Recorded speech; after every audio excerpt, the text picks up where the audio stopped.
The reason why that happened was because we were on this window. Yeah. Okay. So when you clicked on it, it just clicked on the app, and then when you clicked again, it clicks on the camera. I'm sorry, I'm having to ask you to remind me about this. So start here. My spiel, image, spiel, image, spiel, finish. Oh, no.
Cheers, man. Okay, cheers.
Hello, I'm Nick Rao, and welcome back to my blog. I'm giving you news and updates on Friends of the Earth's project in Paraguay, where basically we're working with communities.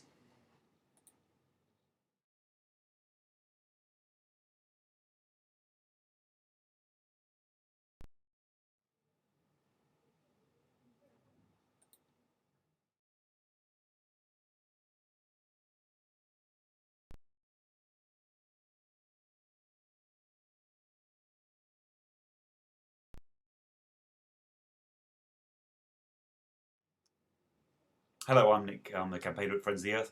Welcome back to the blog. This is a blog about Paraguay. It's about the work we're doing there to fight soy.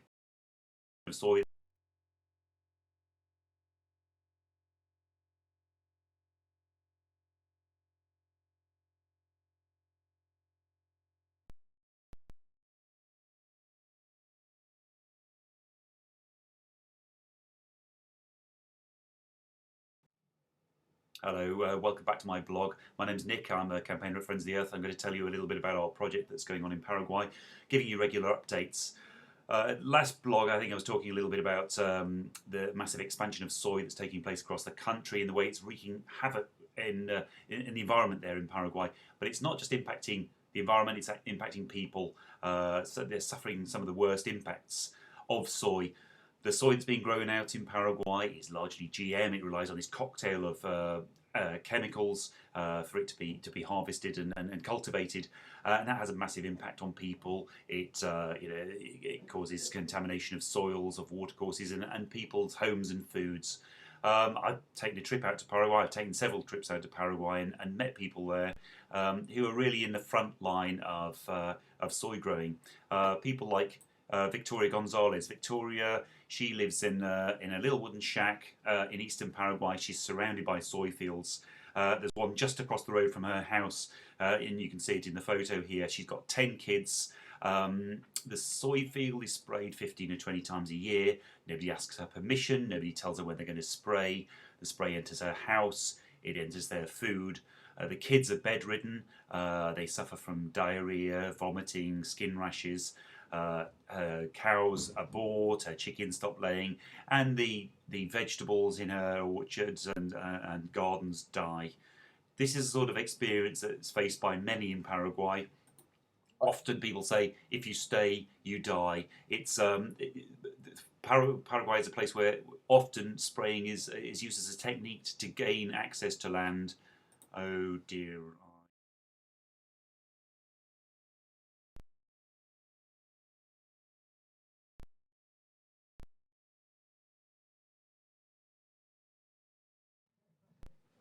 Hello, I'm Nick. I'm a campaigner at Friends of the Earth, and welcome back to my blog where I'm going to tell you a little bit about our project in Paraguay and give you updates.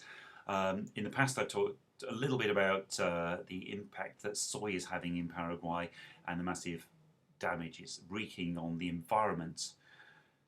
But it's not just the environment, it's also people. Communities are in the front line and are really suffering the impacts of large-scale soy growing. Soy relies on the majority of soy in Paraguay is GM. It relies on a cocktail of chemicals to get a good crop. That includes a lot of herbicides and pesticides. These things are toxic. They contaminate water sources. They contaminate food. They enter people's bodies. People like Victoria Gonzalez are living in the front line of soy expansion. She lives in a wooden shack with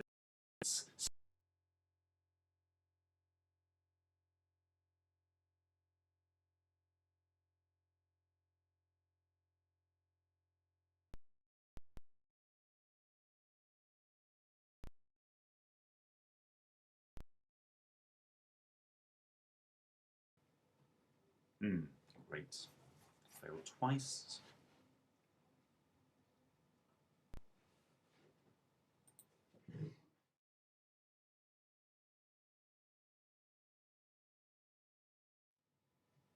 Hello, I'm Nick and I'm a campaigner at Friends of the Earth. Thanks for coming back to my blog. I'm giving you updates, regular updates on our work in Paraguay.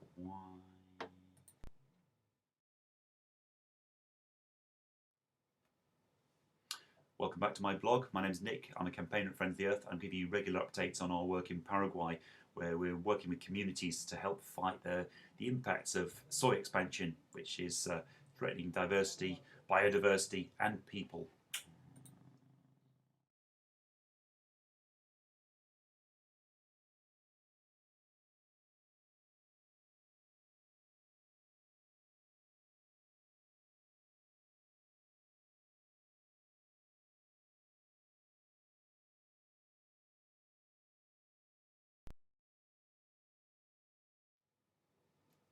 Hello, I'm Nick Rao. I'm a campaigner at Friends of the Earth. Welcome back to my blog. Thanks for joining me.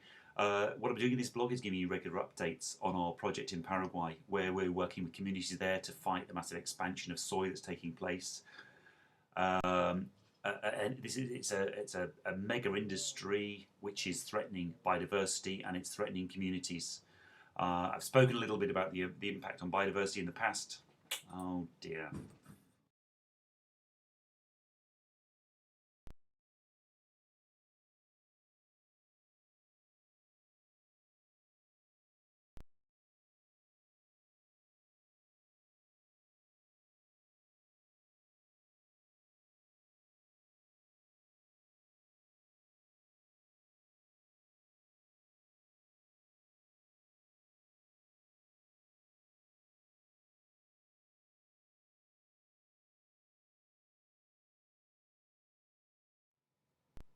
Hello, my name's Nick Rao. I'm a campaigner at Friends of the Earth. Thanks for coming back to my blog. This is essentially a blog about our work in Paraguay, where we're working with communities out there to fight the massive expansion of soy that's taking place across the country and is having a devastating impact on biodiversity and on people. I've spoken a little bit in the past about the impacts on the environment and the impacts on important habitats like the rainforest. Today I want to give a mention to people. People are in the front line of soy growing. Soy, large-scale soy manufacturing and cultivation.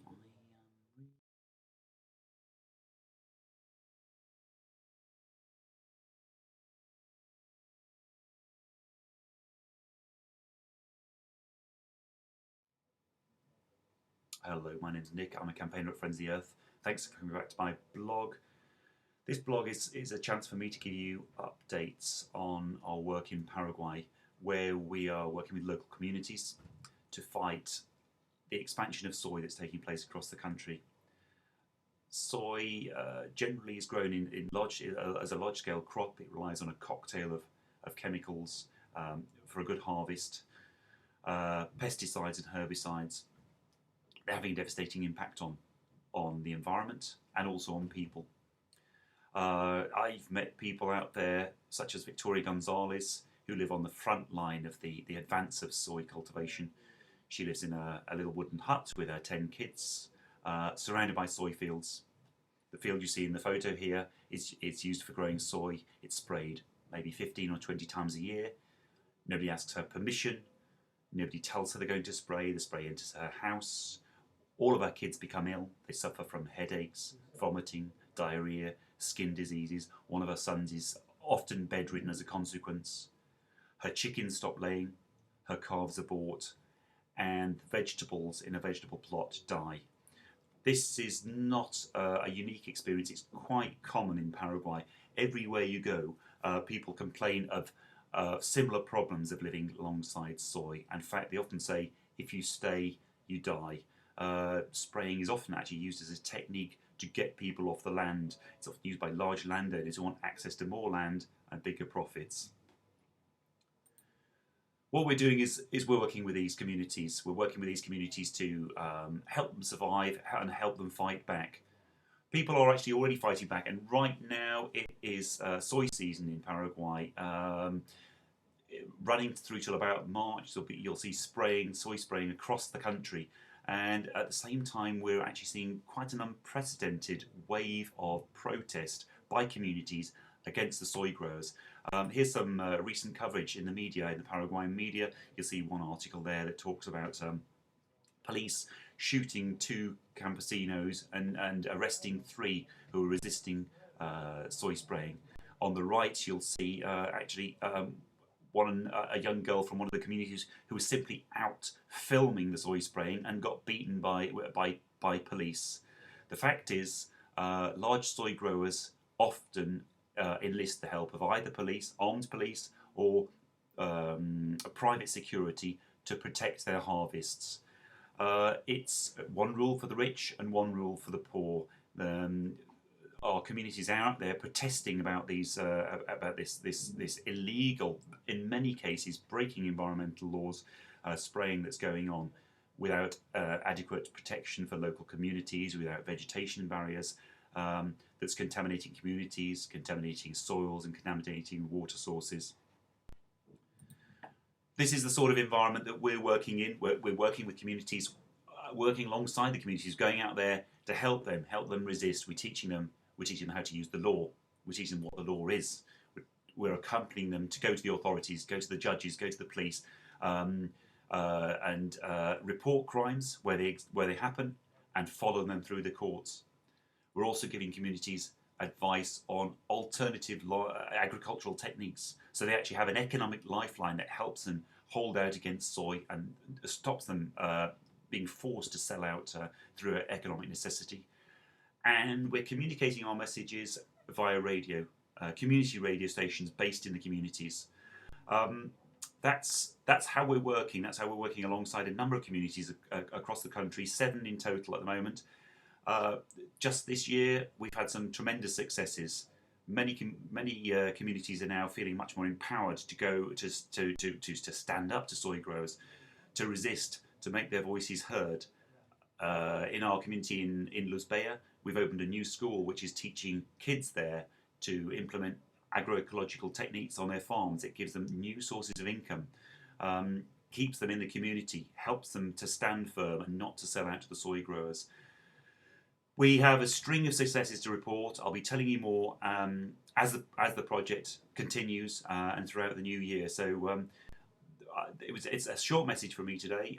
It's Christmas. I'm going to spend a little bit of time in a yoga retreat. I hope you have a peaceful time too, and I look forward to sharing some more news with you on my return. So happy Christmas, happy New Year. Thank you very much for your support. It really is truly appreciated by me, by all the communities we work with, and they really do depend and rely very much on the work we're doing, and it means a lot to them. So perhaps we can share some of their stories direct from them in the new year. I look forward to it, and thank you very much.